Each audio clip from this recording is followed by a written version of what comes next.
Hello everyone, welcome back to my YouTube channel. So the topic we are going to discuss today is called why ethical problems occur in organization. Another one of the topics which come from the business ethics domain, and one of the very common questions which we get in descriptive section also, and we also get in the MCQs. Okay, so let's discuss this. Okay, so the first point we are going to discuss is why this happens is because of personal gain and selfish interest. So let's talk about this point. So personal gain or even greed cause ethics problem.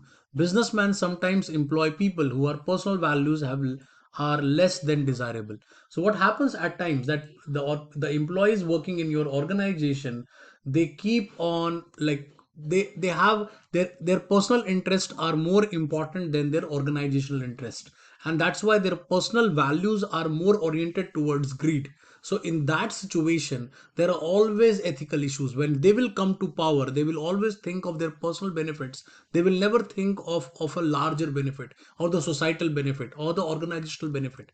That's the reason why it is very important that we should always hire people who have a direction toward organization or toward society, or they look into the interest of other people also. They will put their own welfare ahead of all others regardless of their harm done by to their employees, the company, or the society. As I told you just now, that they will always have their personal interest at the priority as compared to their employees working with them or the company or the society.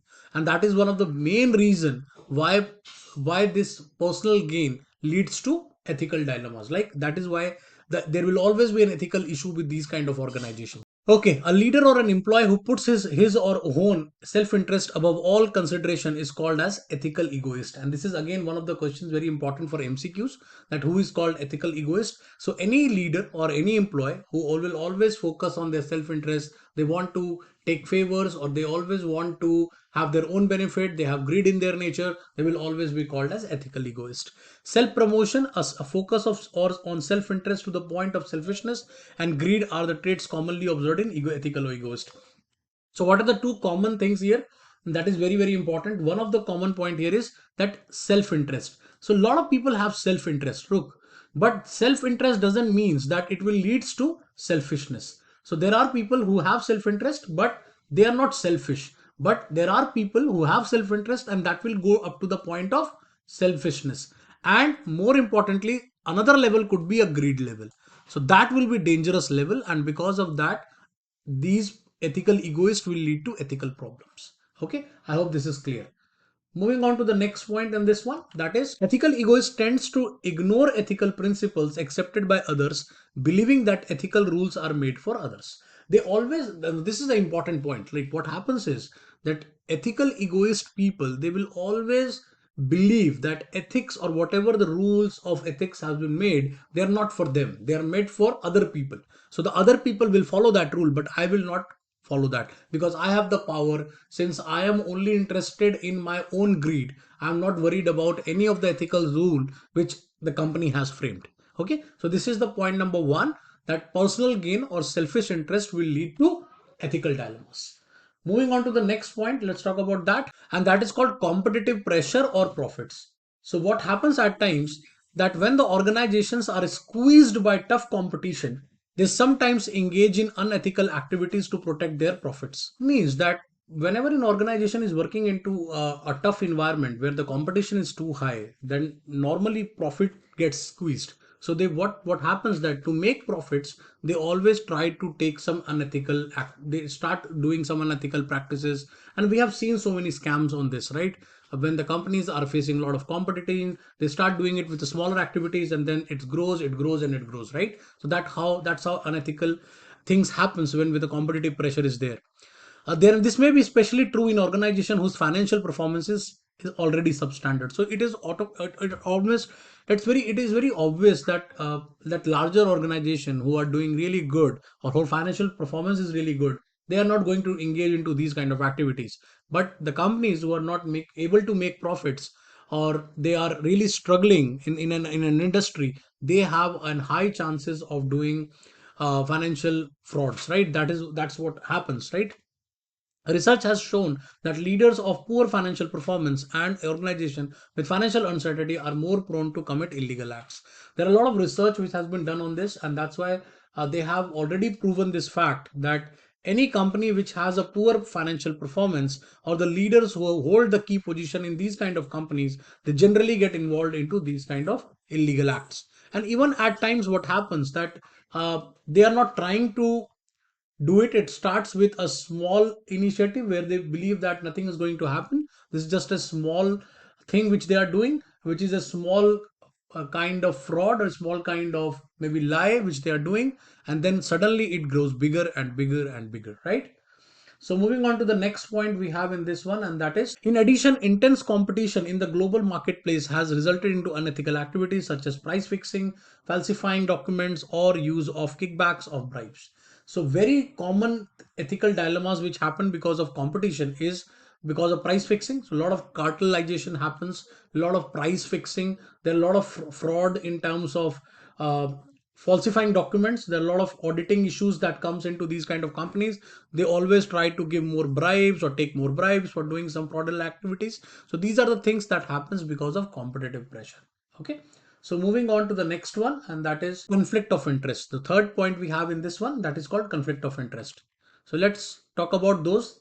So the first point in this is that ethical challenges in business often arise in the form of conflict of interest. So the question here is, what is conflict of interest? The conflict of interest opens a new window occurs when an individual's self-interest conflicts with acting with the best interest of others, when the individual has an obligation to do so.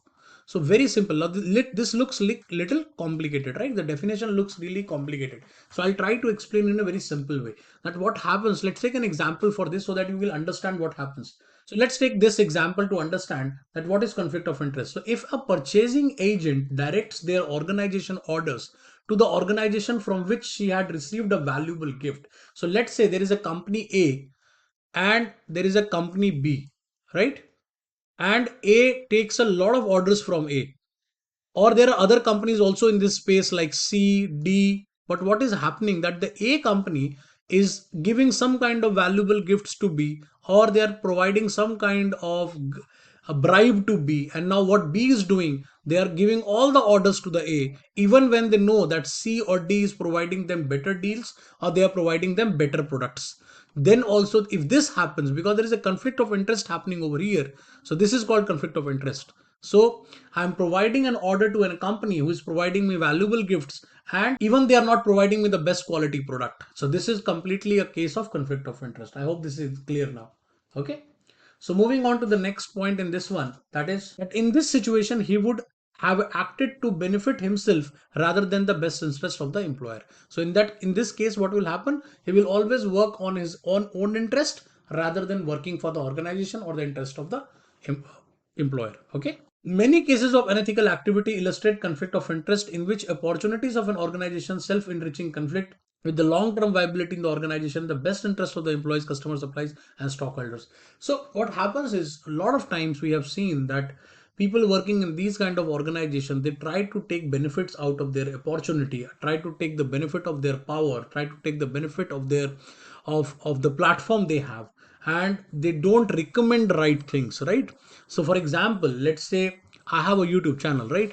And through YouTube channel I may influence around 90,000 plus students or who are subscribers of my channel, and there are a lot of other people who follow me on different platforms. So I have a platform where I can influence somebody's decision. So it has to be that it is very important that I should recommend right things to my students rather than just taking some sponsorship or some taking some amount from any company, and even without understanding what their product is or whether it is highly it will helpful for anyone or not, I cannot recommend anything to good, right? So this is called a classic example of conflict of interest. We need to understand this, right? So many organizations seek to guard against the danger inherent in the conflict of interest by including prohibition on such of their code of ethics. So a lot of companies, what they do, they try to imbibe all these points into their code of ethics, and they try to make them understand to their employees that you cannot do these things, you cannot do all these things, and that's why it is very very important that you must follow you must understand that these are conflict of interest. You should not be involved into these kind of things, right? So moving on to the fourth point, and that is called cross-cultural contradiction. This is the fourth point, why ethical dilemmas happens. So the first reasons, let me explain you all the points in this one. So Some of the most challenging ethical problems occur in the organization to do business in the society where ethical standards differ from other. So what happens? Let's say I'm doing my business into A country. I want to go into B country. So automatically what will happen that in A country the ethical code of conduct will be different. B country ethical code of conduct will be different. I tried to bypass the code of conduct of the B country because I want to do business into B country, and that's why this happens. And then I will break all the rules or try to follow. I will not follow the code of ethics. This is a very common thing which happens today. Leader in all the multinational corporation, regardless of their nation, whether they are headquartered, they often face this kind of ethical dilemma. So what they believe that anything which is happening in A country will automatically be applied into B country, which might not be true, right? So it is very important to understand if we are moving from one country to another country, we must follow the code of ethics of that country in which we are operating. Okay, I hope the point is clear. So moving on to the next point in this one, and let's take some example for this. So for example, what may be safe product for in an organization home country may not be safe in the other country. Very simple. So there is a possibility that a product is quite safe in my home country where I am operating, but it is not safe in the other country where it is going in, right? As business becomes increasingly global, with more and more organizations penetrating overseas market where cultures and ethical conditions, traditions vary, these cross-culture questions will occur most frequently as the do leaders will need to find answers for them. Very simple that leaders who are in power, they must understand the code of ethics of that country in which they are going or in which they are planning to operate. Once they will understand that, then only they should operate in that country. Whenever you will try to skip those code of rules, if we skip without understanding that, that will always be a problem. For example, in India, we can advertise on children's, right? We can involve children into advertising, but there are a lot of countries like for example Netherlands in which you cannot advertise on children's. So that is one of the things you need to understand. So if you go to that country, so you cannot advertise on children, right? So we need to understand the rules and regulation, the code of ethics of that country, right? I hope the example is clear. So moving on to the next one, and that is, now this is an important table which will give you a good picture about. So for let me explain you this table. So the first point we discussed about personal gain and selfish interest. So this was the main idea of nature problem is self-interest over others' interest. I've already explained this point. And what kind of mentality we have in this one is the egoistic mentality. That a particular person is having their egos so high that they are greedy, they have their self-interest above others' interest, and they always have an attitude that I want it. Very simple. They don't bother that who is getting affected out of it. Next is competitive pressure or profit. We discussed this point also, in which the firm interest versus other interest. So the company try to make profit. They try to, because of the competition, they are pushed to do a lot of other things because of their financial performance, and they have a bottom line mentality. They always try to do something fishy so that they can make profit out of it. We have to beat the others to at any cost. Very simple philosophy or attitude they have, that we have to beat, we have to survive, and that is why ethical problems happens. Then conflict of interest, that is multiple obligation and loyalties. When you work for an organization, when you have the power, you must understand that you have obligations as well. And this has a mentality of favoritism. We try to favor our own people, right?